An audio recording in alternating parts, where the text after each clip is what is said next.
Pesadelos em Foco. O copo de padrões rastejantes. Minha fascinação por brechó sempre incluiu uma busca inconsciente pelo que era diferente. Não apenas velho, mas errado. Objetos que pareciam ter uma história pesada demais para caber em suas formas. Já encontrei coisas estranhas, mas nenhuma delas chegou perto do copo que achei em uma venda de garagem que mais parecia um desmonte, nos fundos de um bairro esquecido na periferia de São Paulo. A casa estava caindo aos pedaços, cheirando a lixo, mofo e algo que lembrava carne estragada. O vendedor, um homem sem dentes e com um olhar distante, mal reagiu à minha presença. O copo estava sozinho sobre uma caixa virada, parecendo deslocado em meio à bagunça. Era um copo de vidro grosso, pesado, com uma base sólida.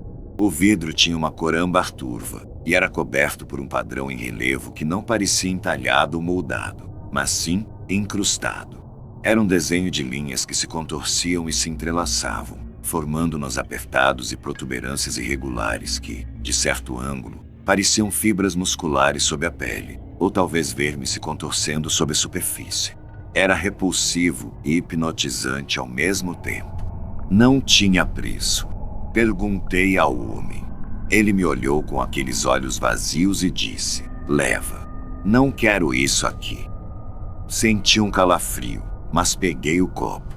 Estava morno, estranhamente morno para um objeto de vidro. A textura do padrão em relevo era áspera, mas com pontos lisos e úmidos nas curvas mais acentuadas. Tinha o mesmo cheiro da casa: lixo, mofo, carne estragada, mas mais concentrado. Enrolei-o num jornal velho e o levei para casa. Lavei o copo exaustivamente. Usei sabão, água quente, esfreguei com uma escova. O cheiro diminuiu, mas não desapareceu completamente. O padrão em relevo parecia ainda mais pronunciado depois de limpo, e sob a luz clara da minha cozinha, pude ver que as linhas contorcidas não eram apenas vidro colorido. Pareciam ter profundidade, como se algo estivesse preso dentro do próprio material do copo, tentando sair. Resolvi usá-lo. Afinal, era apenas um copo, certo? Enchi-o com água gelada. O cheiro de carne estragada voltou, fraco, misturado ao da água. Hesitei por um momento, mas a curiosidade mórbida e a recusa em admitir medo de um objeto me impulsionaram. Levei o copo aos lábios.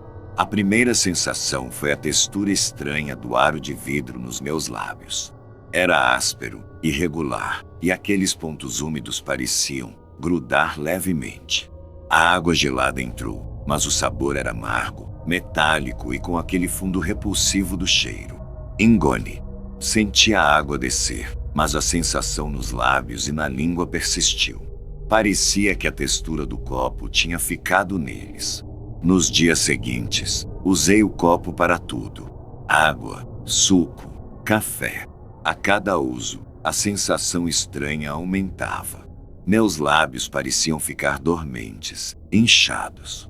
A língua começou a ficar áspera, a perder a sensibilidade para os sabores normais.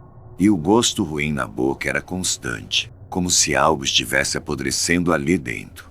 Escovava os dentes, usava enxaguante bucal, mas nada adiantava. O cheiro de carne estragada parecia sair da minha própria boca agora. Olhei para minha língua no espelho. Sua superfície estava mudando. As papilas gustativas pareciam se retrair, e em seu lugar, surgiam pequenas protuberâncias pálidas, com a mesma textura áspera e irregular do copo. Nas gengivas, perto da raiz dos dentes, apareciam inchaços que pareciam pus, mas quando eu os tocava, eram duros, como nódulos de cartilagem em desenvolvimento. O horror começou a se tornar grotesco demais para ser ignorado. A coceira e a queimação na minha garganta eram constantes. Sentia como se a parte de trás da minha língua estivesse inchando, engrossando. Tentava limpar a boca, mas a saliva parecia mais espessa, viscosa, com uma cor amarelada e esverdeada. Ela não escorria normalmente, parecia se acumular, grudenta. Uma manhã, acordei com uma dor lancinante no maxilar. Abri a boca com dificuldade. No espelho, o que vi me fez gritar, um som rouco e gorgolejante que mal reconheci como meu. Da parte de trás da minha garganta, algo estava crescendo para frente. Uma massa escura, nodular, que parecia feita das mesmas linhas contorcidas do copo. Ela se movia lentamente, pulsando com um ritmo que não era o do meu coração. Minha garganta inteira parecia se contorcer por dentro. Corri para o banheiro, vomitei convulsivamente. O que saiu não foi apenas o conteúdo do meu estômago. Era aquela saliva viscosa, amarelada, com pedaços da massa escura misturados. Tinha o cheiro nauseabundo de podridão e o gosto de metal e terra. A dor era agonizante, e a sensação de algo rastejando dentro da minha boca era insuportável. Olhei para o copo. O padrão em relevo parecia mais escuro, mais profundo. As linhas se moviam sutilmente se você olhasse rápido demais. O copo não apenas continha algo grotesco, ele o transferia. Ele era uma ferramenta para inocular. Aquela massa escura na minha garganta era o padrão do copo se manifestando na minha carne. Os dias seguintes foram um pesadelo de dor, nojo e transformação. Minha boca estava se tornando algo alheio a mim. As protuberâncias na língua e nas gengivas cresceram, coalescendo em placas de carne endurecida e irregular, com a textura do vidro turvo do copo. Meus dentes pareciam soltos, afundando na gengiva transformada, alguns caindo para dar lugar a estruturas pontiagudas e escuras que brotavam da carne. O gosto constante na minha boca era de decomposição e metal enferrujado. A massa na minha garganta inchava, dificultando a respiração, fazendo sons gorgolejantes a cada expiração. Minha saliva virou um lodo grosso, fedorento, que eu cuspia constantemente. A pegada mais grotesca é essa aniquilação da forma humana a partir de dentro. Não sou mais eu olhando para o espelho. É uma criatura com uma boca que não é mais uma boca, uma entrada para um abismo de carne transformada e podridão. Onde havia uma língua e gengivas, agora uma massa irregular, com protuberâncias que parecem olhos cegos e fissuras que expelem aquele lodo. A massa na minha garganta cresceu tanto que mal consigo fechar a boca. Ela pulsa e se contorce, e às vezes, quando ela se move, sinto uma dor aguda e ouço um som de rasgo vindo de dentro. O copo está na mesa de cabeceira. O padrão nele agora parece quase idêntico à textura grotesca que cobre o interior da minha boca. Sinto que estamos nos tornando um. Ele me transmitiu sua natureza, e agora ele está me consumindo, me reescrevendo em carne e osso com seu design macabro. Não consigo mais comer ou falar direito. Minha comunicação agora é através de gemidos e sons gorgolejantes. Mas a dor é real. O nojo de mim mesmo é real. E a consciência de que meu corpo se tornou uma tela para a arte bizarra e nojenta de um objeto de brechó é o horror que supera qualquer dor física. Estou apodrecendo por dentro, me transformando na mesma substância que compõe aquele maldito copo. E ele, na mesa, parece brilhar com leveidade satisfeita. A macabra simbiose está quase completa. E o cheiro de carne estragada e metal, ele é o meu novo perfume, meu legado grotesco. O pente de ossos e folículos. Eu coleciono esquisitices. Admito. Não por valor, mas pela bizarrice. Em cada cidade que visito, procuro brechós e antiquários obscuros atrás de objetos que me contêm uma história silenciosa ou que me deixem intrigado. Minha casa parece um pequeno museu de cacarecos com passado duvidoso. Foi em uma viagem recente a uma cidadezinha no interior de Minas Gerais, escondida nas montanhas, que encontrei aquele pente. A loja era menos brechó e mais armazém de coisas esquecidas.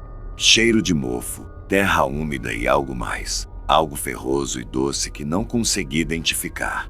O pente estava numa caixa de madeira forrada de veludo desbotado, junto com bijuterias enferrujadas e botões de madrepérola. À primeira vista, parecia um pente de osso, talvez marfim antigo, ricamente entalhado. Os dentes eram finos e irregulares, a base larga com desenhos que lembravam vinhas retorcidas ou nervuras. Tinha um brilho opaco, quase gorduroso, e era surpreendentemente pesado. A vendedora, uma senhora de olhos turvos e poucas palavras, apenas disse que era coisa antiga e me cobrou mixaria por ele.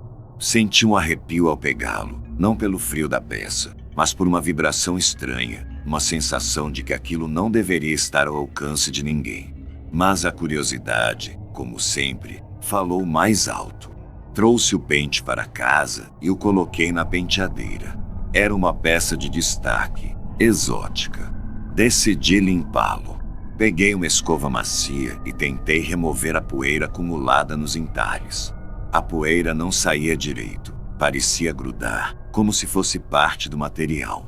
E o cheiro, aquele cheiro ferroso e doce do armazém se intensificou, misturado a algo que me lembrava a terra recém-revirada. Desisti da limpeza profunda e resolvi apenas usá-lo. Meu cabelo estava um pouco embaraçado depois do dia. A primeira vez que passei o pente pelo cabelo, senti uma fricção estranha. Os dentes pareciam agarrar mais do que desembaraçar, mas a sensação mais perturbadora foi no couro cabeludo.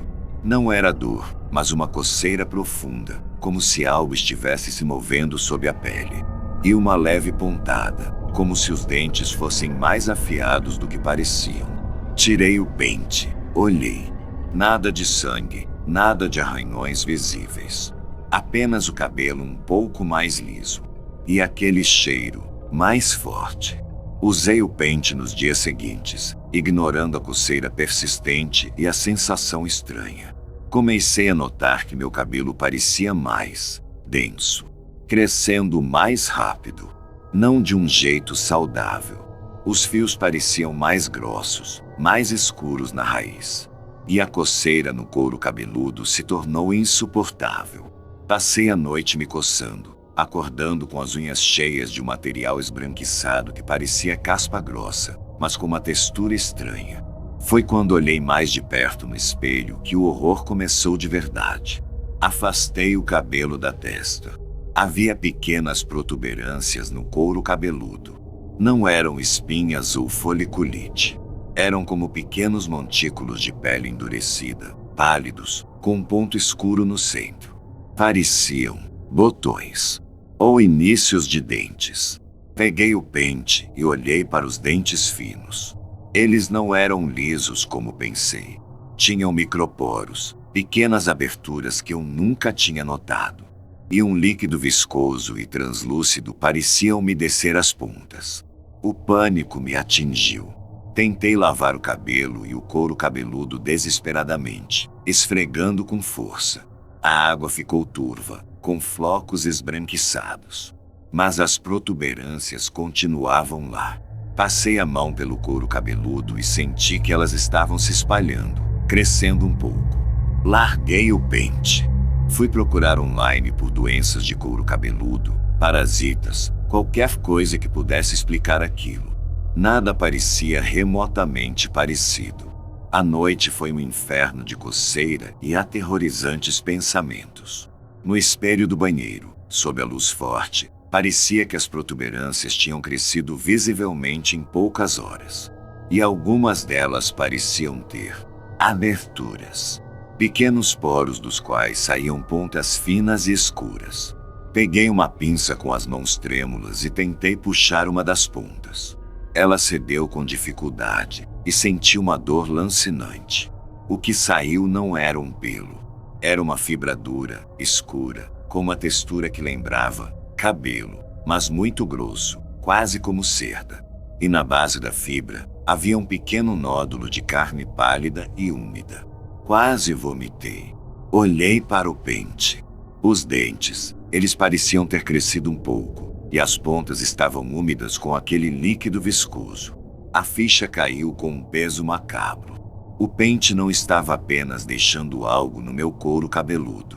Ele estava plantando. E as fibras que estavam crescendo eram dele, ou algo que ele carregava. O material do pente não era osso ou marfim comum. Aqueles entalhes não eram decorativos, eram folículos dissecados, adaptados. O pente inteiro era uma ferramenta grotesca, feita para se alimentar ou para se reproduzir. Eu estava horrorizado demais para gritar. Olhei para o pente, para os dentes macabros. Depois olhei para meu reflexo, para o couro cabeludo que começava a parecer um campo bizarro de crescimento não natural. A coceira não era apenas irritação, era o crescimento daquelas coisas se enraizando na minha carne. Tentei queimar o pente. Joguei álcool nele e acendi um fósforo. Ele não pegou fogo facilmente. Apenas fumegou, emitindo um cheiro insuportável de carne queimada misturada com odores fecais. O material parecia resistir à chama, derretendo em pontos, revelando uma estrutura fibrosa por baixo, como fios de músculo ou tendão entrelaçados com algo duro como osso. Apaguei as chamas com pânico, o cheiro macabro impregnando o apartamento. Não consigo me livrar dele. Ele parece retornar, ou talvez eu não tenha coragem de deixá-lo para trás, temendo o que poderia acontecer se ele ficasse livre. Enquanto isso, as coisas na minha cabeça continuam crescendo. Minhas unhas estão sempre sujas daquela substância esbranquiçada. Tenho que raspar o cabelo constantemente para tentar controlar o crescimento daquelas fibras escuras que irrompem do meu couro cabeludo. A pele está endurecendo, perdendo a sensibilidade em algumas áreas, ficando estranhamente flexível em outras. Os entalhes no pente parecem mais profundos agora, mais nítidos, talvez se alimentando do que ele extrai de mim. Não é um fantasma. Não é uma maldição abstrata. É algo físico, repulsivo, que está se manifestando em mim, usando meu corpo como solo. Eu me transformei num museu particular daquele pente grotesco. Olho no espelho e não vejo mais meu couro cabeludo. Vejo uma colônia, um terreno fértil para algo que não pertence a este mundo, enraizando-se na minha carne. A pegada mais macabra é essa.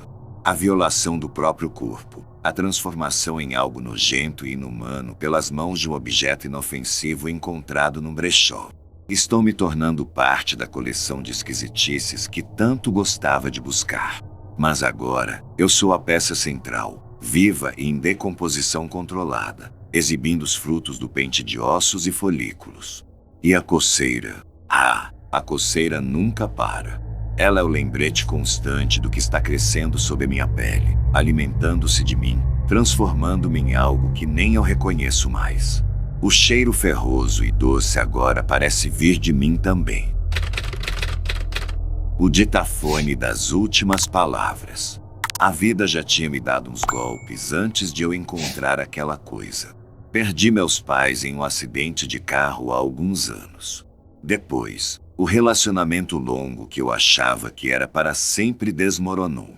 Sobrevivi, claro. A gente sempre sobrevive, arrastando a vida para frente. Mas sobrou uma cicatriz, uma melancolia que não ia embora, uma facilidade de me perder em pensamentos sobre si. Foi nesse estado de espírito que, vagando sem rumo por um brechó no centro, eu vi o ditafone. Estava em uma caixa de eletrônicos antigos, cheio de poeira, mas parecia bem conservado. Um modelo robusto, talvez dos anos 70 ou 80, de metal pesado e botões grandes. Tinha um microfone acoplado e entrada para fita cassete. Gosto de coisas antigas, da tecnologia que precede o digital, que tem uma fisicalidade real. Pensei que talvez funcionasse. Talvez eu pudesse usá-lo para gravar ideias ou apenas como peça de decoração. O vendedor não sabia de onde veio. Era só mais uma doação. Paguei uma pechincha. Trouxe para casa. Limpei-o com cuidado. Liguei na tomada. Uma luzinha acendeu. Funcionava. Encontrei uma fita cassete virgem velha numa gaveta e decidi testar. Apertei o REC e gravei minha voz. Testando, dia 24 de abril. Quando apertei o play, minha voz saiu clara, um pouco distorcida pela idade da fita, mas reconhecível. Senti uma pequena satisfação. Mas então, depois da minha voz, ouvi algo mais. O ruído estranho. Não parecia interferência de rádio. Era som de chuva forte e, no fundo, quase inaudível, Um som metálico retorcendo. Apertei stop. Frustrado, achei que a fita velha estivesse danificada. Tirei a, peguei outra. Gravei de novo. Play. Minha voz. E depois, um choro. O choro de criança. Abafado, desesperado. Meu sangue gelou. Não havia criança no meu prédio. Não havia choro vindo de lugar nenhum. Aumentei o volume. O choro continuava, e misturado a ele, o som de algo caindo, se quebrando. Parei o ditafone. A fita estava em branco, recém-gravada só com a minha voz. De onde vinha aquele som? Comecei a experimentar. Gravava o silêncio da sala. Ao reproduzir, nunca era apenas o silêncio. Era sempre outro som estranho, som de desgraça. Um grunhido de dor seguido por um baque surdo. O som de vidro se estilhaçando em alta velocidade, misturado a gritos distantes. O som de algo pesado sendo arrastado pelo chão, com soluços ao fundo. Percebi que o ditafone não gravava o presente. Ele parecia gravar o passado. Mas não um passado qualquer. Apenas momentos de tragédia. Era como se o aparelho fosse um ímã para os ecos sonoros do sofrimento humano, aprisionados nas ondas do tempo. Minha fascinação mórbida rapidamente se transformou em pavor. Tentei jogar o ditafone fora. Coloquei-o na lixeira do prédio. Na manhã seguinte, ele estava na porta do meu apartamento. Intacto. Tentei levá-lo para longe. Deixei-o em um parque. Horas depois, uma criança o encontrou e o entregou ao zelador do prédio, que me conhecia e o devolveu. Eu estava preso àquela caixa de metal e plástico. O pior começou quando os sons não estavam mais confinados à reprodução. Eles começaram a aparecer enquanto eu gravava. Eu apertava o REC para gravar minha voz, e em tempo real, o som de um acidente de carro preenchia meus fones de ouvido. O mesmo som metálico retorcendo, a chuva forte. Era o som do acidente dos meus pais. Eu parava de gravar, o som parava. Mas a memória voltava com força esmagadora, mais vívida, mais dolorosa do que antes. O ditafone não apenas reproduzia tragédias alheias, ele ressoava com as minhas tragédias.